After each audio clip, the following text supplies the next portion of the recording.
Good morning, good morning, good morning. It's that time again, time for the abundance celebration. I have my abundance oil, putting a drop in my hand and doing my daily practice of taking in that breath of abundance and remembering all that I have to be grateful for, all the abundance that's already within me. I apply a little bit around, get it into my scalp, work it into my perfume points, and just enjoy that experience of being who I am, where I am, doing what I'm doing. And I truly am blessed to be able to move forward in my life. Some of you know that I add a second oil every day. I've been switching it out every 21 days, and this 21-day practice is the oil of hope. And both of them just amplify the abundance that I already have in my hope-filled heart.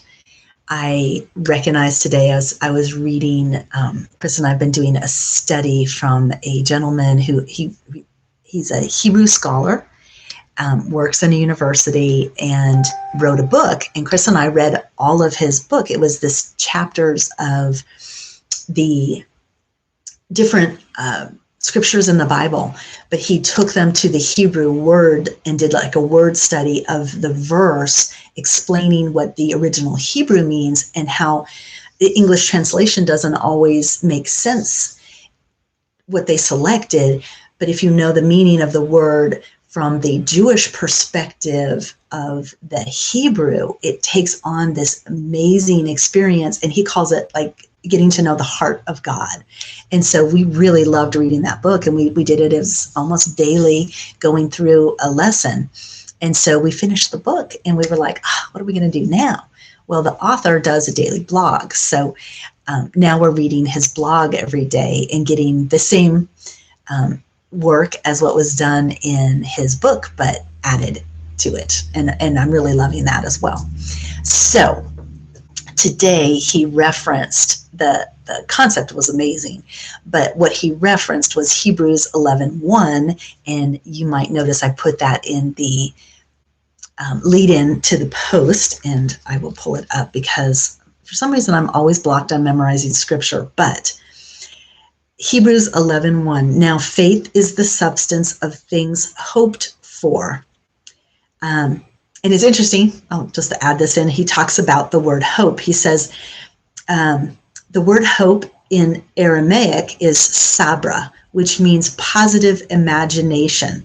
So faith is the evidence of things not seen.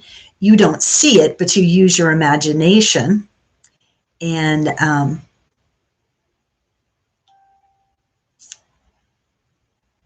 faith is worshiping him in the beauty of his holiness. And he goes into this whole thing. It all has to do with the reading. Anyway, it was about hope. And it made me think about abundant hope and bringing that forward, and that combination of hope and faith and abundance. It all comes together and it's beautiful. And that's how we should experience our time in our practice. It should be heartfelt and mean something to us. So I can't explain enough that what I do every day, it's an expression of my love for everybody else, that I want to share it. I want people to understand that while it seems like such a simple thing to take a drop of oil and use it daily, to me, it's expansive. It's so filled with growth, and it's abundant. And I love the practice, and I want others to know about it and to share in it in whatever capacity works for you. So if you have your own oils, fantastic, use them. If you don't and you need some, let me know. I'll help you out. If it's that you're not going to be able to get the oils, then just have a sensory experience that engages all of your senses at the same time, and see what happens for you. Do that on a regular basis, and I promise it's going to change things. So for me, it's about living your best life, because when you love the life you live, that's Ula, okay? And Ula's the life coaching that I do. It's a framework, the lifestyle that I live, and it's also something that I want to share with everybody. So if you need information on that, hit me up, comment, let me know, and I will reach out to you and I will share and just give back to you in any way that I can. Hope you have a blessed day, and I will see you tomorrow.